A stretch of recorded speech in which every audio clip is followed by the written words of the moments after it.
I'm not sure I see much of the downside. And I think it's important to look at it from the merchant's point of view or the user's point of view. And the merchant and the user both care that they can have a confirmation that happens within a second or two, right? While you're standing at the counter. So that's a critical piece.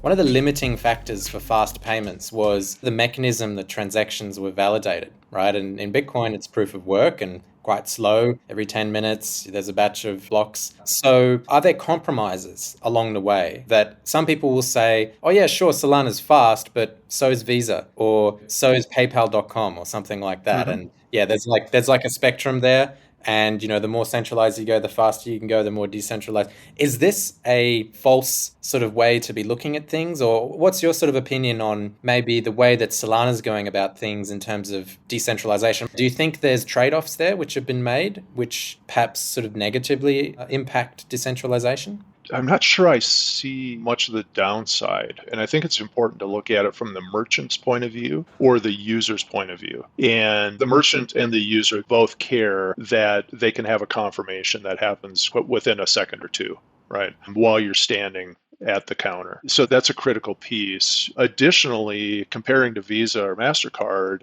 for anybody who's ever seen the merchant side of a credit card transaction, it's a mess. Number one, you're paying your 2.9% plus all the other little add-on fees. The statement that they send you every month is so incredibly opaque, you have no idea what you're paying for. And the fact of the matter is, for most retailers, if they can take 3% of their top line, which is what they're paying in credit card fees, and move that down to profit, they have just increased their profit dramatically. And, if they're working on 10 or 20% margins, if you can throw 3% down at the bottom, that's a big deal, right? And so that's how they're going to look at it, is they're going to say, wow, I can save 3% if I do this thing. This is amazing. And so kind of focus on that. And then if the Nakamoto coefficient is 30 or 50 or 75, they don't care, right? They just need to know that their transactions are going to get through.